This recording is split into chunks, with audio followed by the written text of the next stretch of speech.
Bonjour, bonsoir, dear friends.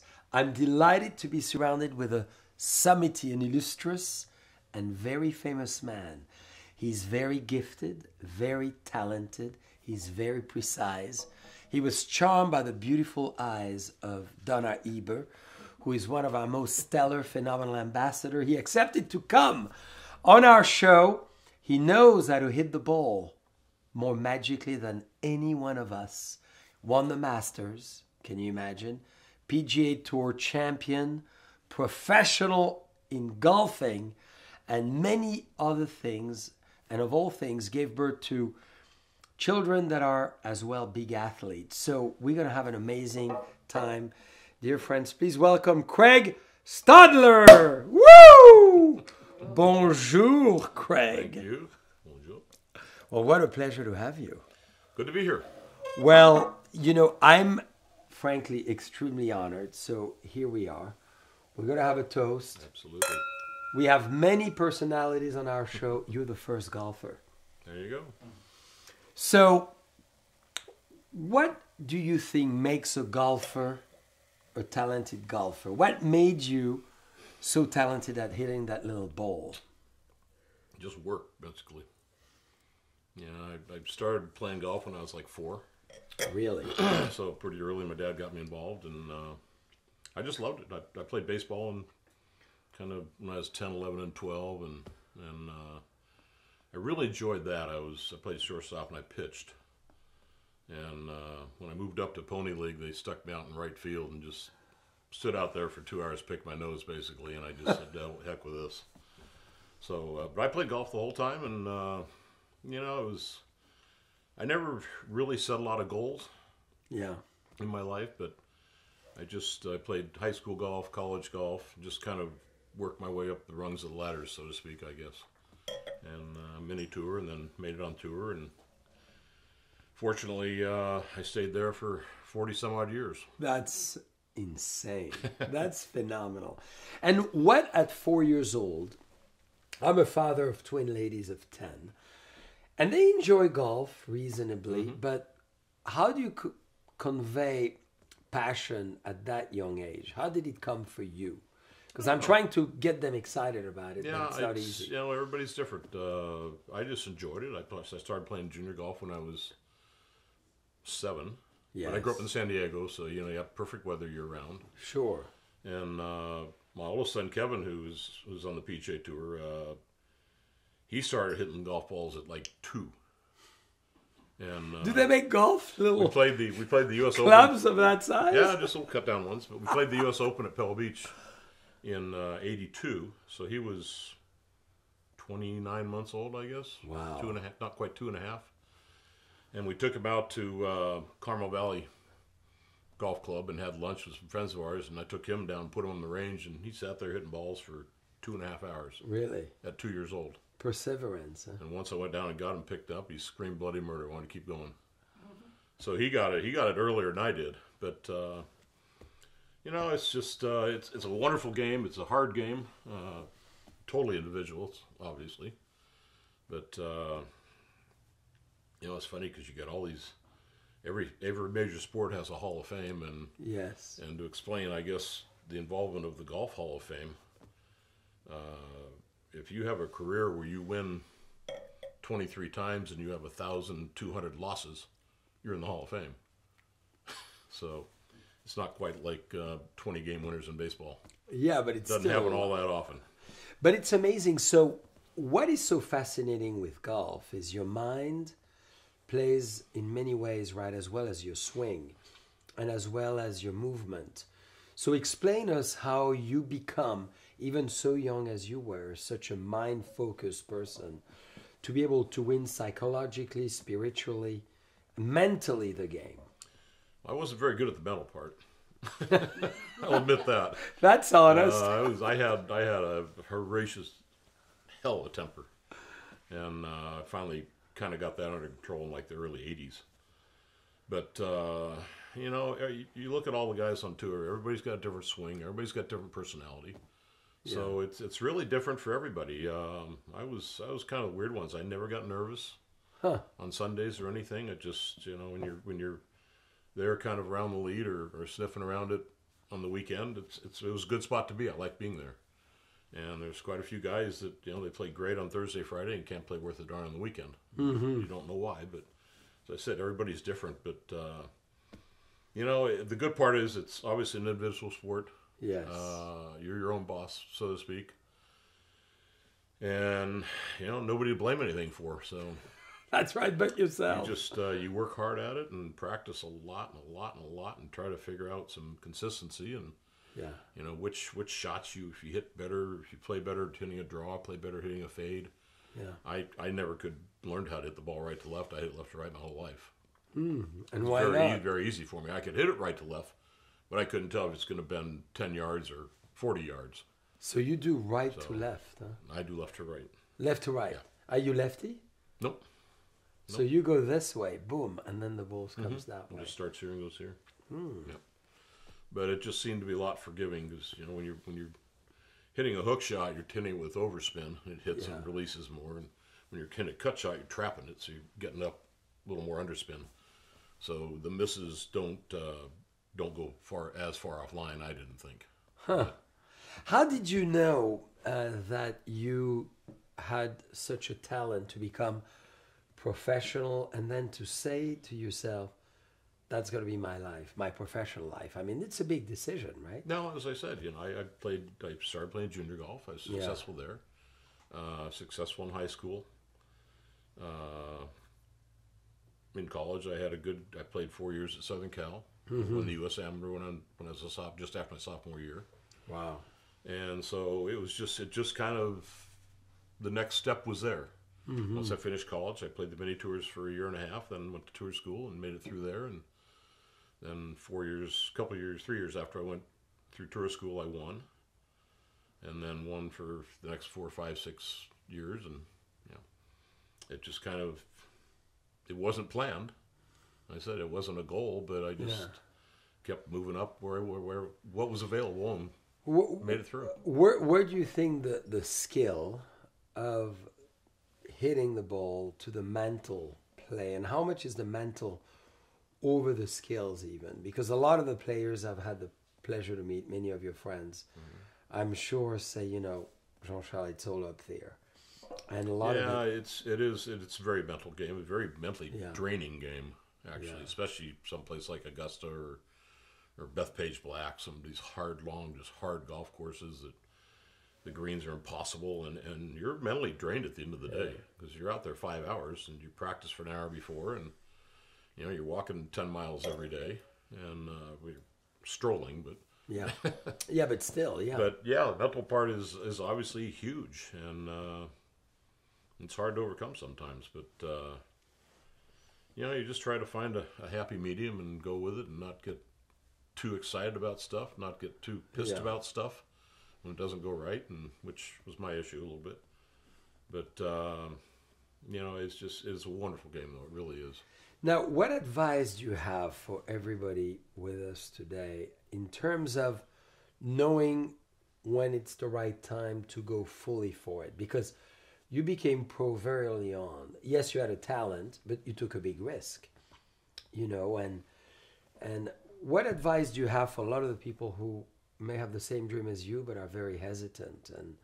It wasn't a risk because that's what I did my whole life. Yeah. Basically, I mean, I've never had a job. I must say, although it's a hell of a job. Amazing. It's a hell of a job, but I've never had one. Well, you should have a better job at drinking your bubbles. Never been anywhere 9 to 5. But when I was young, I just played, and I did that with Kevin as well, my oldest boy. He had a incredible talent as a young kid. Yeah. And I just let him hit it and find it and hit it again. Once he got a little size to him, then you start trying to get some lessons in him, get some consistency going. But I had fun playing. Yeah. That was the most part. I had fun at it, and I was successful at it. That's amazing. It's a good combination. You do something you do, you start doing something at 4 years old, and you're still doing it professionally at 65. And you think it was meant to happen for you? I don't know. Never thought about that way, but... Well, sometimes I believe As you There's said, destiny it was my in life. choice. It was my Yeah. choice in life, but I could have been a stockbroker or something, or run a tasting room or whatever. But, Tasting room, you do a good job at it. I kind of liked what I did. Per Donna Eber, we love you, Donna. You love wine and you make your own wine too. No, I don't make my own wine. Well, you blend. You love to blend a little bit. Right? Not really. I just kind of drink. Oh, good. Well, on that note, you're going to have a toast with There me. you go. A little bubble from Burgundy to celebrate your success. Now, you have a surname that is very legendary, the Walrus. Tell us about it and why. That all happened in 1975. I got selected to play the Walker Cup, which is the amateur version of the Ryder Cup. Okay, wow. At St. Andrews, Europe versus USA. And, So you were in the American team. Yeah. Big deal. So I went over there, and first day played a practice round. It was just pouring rain. And I'd never wore a rain suit, or very often a hat. And I just got done, came into the locker room, and I was just soaked. And Jerry Pate, who was on the team as well, who loves to talk all day long. I see. But he's funny. He's a good friend of mine. But I came walking in dripping wet, and he looked up. He says, "Damn, Stedge, you look like a wet walrus." And I didn't somehow know it walrus stuck. were dry. They're always wet, right? Somehow it stuck. So, I thought it was because of the yeah, beautiful it could goatee probably, but too. You yeah, know. I'm not even sure I had that then. That was 45 years ago. Did the American team win against? Yeah. Easily. And by the way, how before we come to your family and you became who you became and why did golf become so popular? How do you explain such a success? Because it's amazing as a sport. You know, everybody plays golf. Everybody enjoys the golf course, the golf club. It's become such a cultural phenomenon. Yeah, it has. It's always been popular, but and I think Arnold and Palmer and Jack Nicklaus made that happen. But it was always tough for the kids. Unless your parents were a member of a private club, you really had nowhere to play except the city courses. Yeah. But once Tiger came on the scene in '97, that all changed, and he was very, very involved in First Tee and basically just brought a lot of minorities, a lot of kids into the game, which was incredible. And, ever since then, there's so many talents on the tour now that are household names, and it's way popular now, way more than it ever was been before. Yeah, and where do you see it going today? We are in 2021. Is it going down? Is it going up? Is it living a resurgence? And yeah, I think golf's in a great spot. Yeah. Dean Beeman started as commissioner of the tour, and then Tim Fincham and now Jay Monahan. They've done a great job. That's right.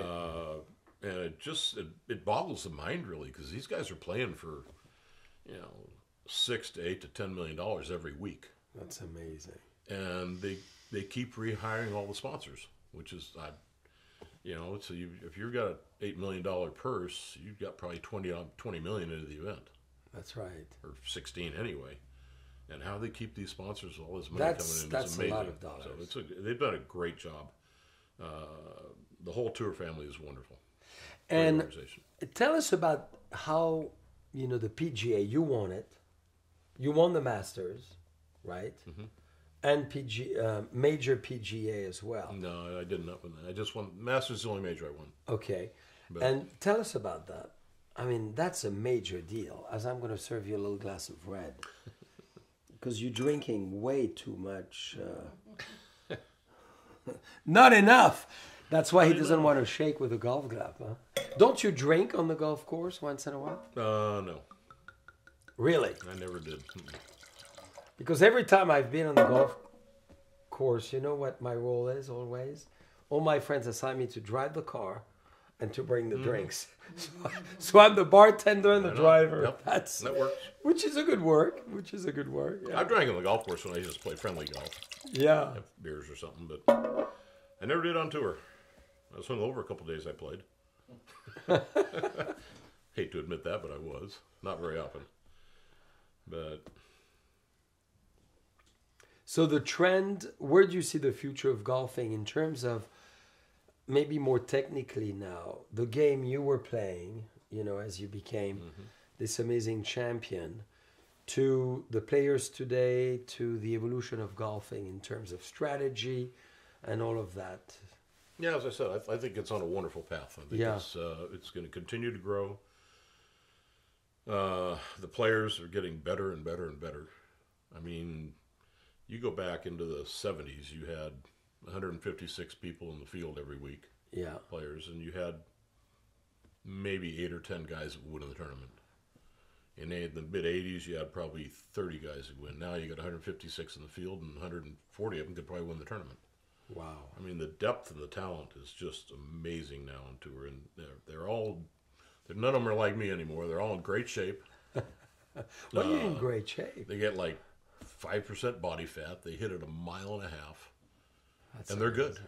And their short games are good, and they work their butts off, as they should. Because you go out there now, you have 2 good years, you're done. You're set for life if you want. That's right. You're making 10, 12 million bucks That's amazing. in a couple of years, and off you go. So it's the only downfall to the whole thing, I guess, is it's not as fun as it used to be. For what You reason? don't really have the personalities you used to, because I mean, when we started out, we didn't play for any money. We played for 100,000 purse every week, which is $16,000 for first prize, which is a lot of money in the 70s and For early sure. 80s. But it's not $1.3 million every week like it is for first now. Wow. So we had fun, and if you're in third place going into 18 and you double bogey, it costs you a couple $1,000. Yeah. Now, if you're in third and you make a double on the last hole, it's costing you $300,000. Yeah, the game is a little different. So it's much more of a job, I guess you could say. It's much more robotic-like, and you don't have the personalities we had in the past. But it's still an incredible game. Well, talking about cheers, by the way. So we having Frenchie, we love French bulldogs, and Donna specifically requested, she's a big lover of Frenchie. So we have the North Coast, but you're doing King very slow, so I'm choosing not to open it. You'll take it home. Or maybe you'll take Frenchie on the golf course. That's There you go. Frenchie Royale. There you go. And this is kind of one of our amazing Nice. red blend from Napa. What do you think of that? Nice. Very nice. Nice and light. Yep, it's good. Your father had a big influence on you. He did. He was a pharmacist and Yep. owned a couple drugstores, and he played on Wednesdays with his doctor buddies and Saturdays with his friends. So I'd go out and wander around with him when I was a kid once in a while, and he basically got me started. That's amazing. And he encouraged you. He He did. never challenged you to say, okay, go to school, don't go pro, don't No. do this, don't do that. No, there's one we spoke about the Walker Cup in '75. I was in college, and it was my senior year, and I wasn't going to graduate, but I was pretty close. Yeah, I would have had to go to the summer, but he was a good guy. He's a little Bulldog, and I came home on the weekend in I guess the end of April, and he was sitting up in the living room. I said, I got to talk to you. He says, yeah, what do you need? I said, I knew what the answer was going to be. I said, well, I got invited to play in the Walker Cup today, in first week in June in Scotland. And I was taking a full load in this ring, which was hard to do playing golf, Yes. taking 16 units. And I said, all 4 of my finals are the same week. And looked at me, he goes, really? Because he was the one that put me through school. Yeah, for sure. It's the same week? I said, yeah. They're on Monday, Wednesday, and 2 on Thursday. And he looked at me, he goes, well, have a good trip. And I did not expect that. So that was the time I realized he was a fan. Wow. I will drink to this one. Now, what about you and, you're a huge success. You're born with an amazing talent. luckily your son, as you said, who practiced with you at 2 years old, today is a huge success as well. So tell us about Kevin. Yeah, he's not having much fun right now, but you know, he had some success. He played at Southern, he went to Southern Cal, and as I did, and as you mentioned before he started this, the Junior World, he won the Junior World, and so did I. Wow. Which is kind of cool. And we have a lot of fun stuff we've done together, weird stuff, but it's all good. But anyway, he qualified for the Nike Tour, and the first one he played in, he won. So he had that. He was exempt the rest of the year on the Nike Tour, and then that's huge. I guess it was nationwide then. And then the 2 years he's on that, he won 4 times. Then he got his tour card, and won the Phoenix Open in 14, which got him in the Masters. Huh. Which was a very cool time. I kept telling him from like 2010 on, I said, dude, come on, you need to win. And eventually, about 3 years later, why do you keep saying that? I said, because when you win, you're going to get the Masters, then you're going to play, and I'm going to play. It's going to be your first, and it's going to be my last, because I'm tired of shooting 80s in that place. And so he finally won, and you know, it's kind of another one of the cool things. We're the first father-son that ever played in the same Masters. Yeah. A lot of them played, but different years. And you know, that probably won't be done for a long time. Maybe if Charlie Woods gets good and wins the tournament, they might be the next one. But yeah, it's very cool. He won his first nationwide tournament back in New York, and I was playing the Champions Tour in Boston. Mm-hmm. I finished. I went in the trail. I'm signing my card. And I shot 64 that on Sunday, so I ended up winning by like 4 or 5. But at the same time, I was watching the teleprompter in the trailer while I was signing my card, watching him beat Bubba Watson in a playoff. Wow! On the same day. That's pretty amazing. So you know, like I said, there's a lot of really cool stuff we've done. We won the father-son down in Florida and a bunch of stuff. And my youngest doesn't play at all, so hardly at all. No, Chris, no, he's in wine business. So. Well, what's the most challenging thing you could say father-son relationship? I'm Divorce.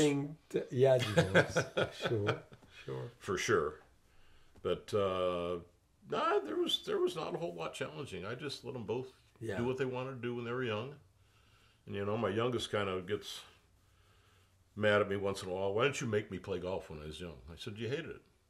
I'm not gonna make you do something you didn't like. Yeah. He says, well, I wish I did.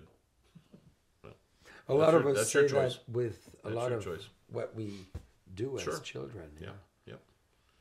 But you know, it's fun when they follow in your footsteps. Mm-hmm. I guess, but it's pretty amazing. I mean, your level now, his level. Yeah. Now you do a lot of things with philanthropy as well. Would you want to tell us all the great involvement you have there, because you help so many great causes? Yeah, that's kind of what I do now. I don't play anymore, but I do have five golfing events that I host. We just did one last week in Punta Mita down by Puerto Vallarta. I co-host an event called Golf and Gourmet with Lorraine Ochoa for her foundation. Great. And I have my own charity called Wine to Water here in Napa in September, which we run around the world drilling freshwater wells if we can, or so it's not about fresh water. It's about fresh water system or septics, or not septic cisterns. Yeah. But we've done that 17 years now, and we've probably raised probably close to $10 million, $12 million. We have 2 drilling rigs over there in Africa and Chad. So, and then I host an event for Agnico Eagle Gold Mining Company up in Toronto. Yeah. For Princess Margaret Hospital. That's great. And I host their annual charity event for Maui Jim, the Sunglass People, in Peoria, Illinois, of all places.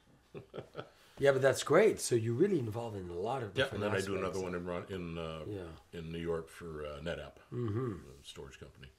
So what inspires you, Craig, today? I just enjoy doing those events and seeing the people come out and support them and whatever, what have you, and you know, they all feel good, and most of them, we raise a good amount of money. I mean, the Wine to Water, we gross almost $1 million every year in one day. That's amazing. So it's and that one works really well. Well, let us know, because we're the wine part of the water. Yeah, absolutely. And you know, there's 6% water in this bottle of wine. So you can always look at it without the color of it. True. But no, it's been a good success. I've got, God, I don't know what we have done. Probably 16, 18 wineries that I work with. Mm-hmm. Yeah. That's wonderful. So, and they're very supportive as well. So it's good. For sure. Yeah. Now, what advice would you have to all the people aspiring to be better golfers? Take up tennis. This is what I did. There you go. No, it just you know, it's not a natural game. Yeah. So our bodies are meant to go forward and backwards. They're not meant to go this way. They're not meant to go sideways. Okay. And it just, other than major sports, just have fun at it. It takes an incredible amount of practice to be able to get halfway decent. That's right. And so to persevere.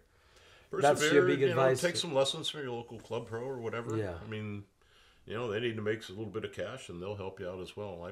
I keep saying that's the one reason I played so long. Is I can't teach worth a damn. But you know, I could find a 25 handicap and spend 20 minutes on the range with him and maybe get him to a 23.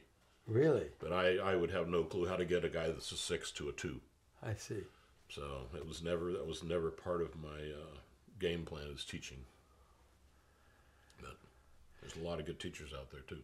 But that's amazing. So, you know, practice, perseverance, obviously. What else would you say? That's about it, really. But how do you you know, last question maybe on the game is... Need some instruction, as I said. Yeah, but the level of... how do you practice your concentration? Because I'm amazed. I've met, like you, a few... Well, you know the world of golf very well, but concentration is such a big part of it. Yeah. Being able to focus. It's just something you develop. Yeah. You know, there's no rhyme or reason or right way or wrong way to get to where you need to be. You just have to somehow stumble into something and figure it out yourself. Mm-hmm. I mean, you can't go to a shrink and they can explain to you how to concentrate harder or better. Did you have a ritual before every game? No. Are you no? Never None did. of that? No. No, I was kind of a weird one. I never stretched before I played or anything. No superstition? No. No voodoo? No wild No, I dolls? won't go into that, but You see, we succeeded, got dear a friends. couple of dolls We're getting at home. inside. There's a couple of dolls at home. Here we go. Somewhere the pins are, I don't know where. Well, maybe they use the pins for your own acupuncture. Yeah, exactly.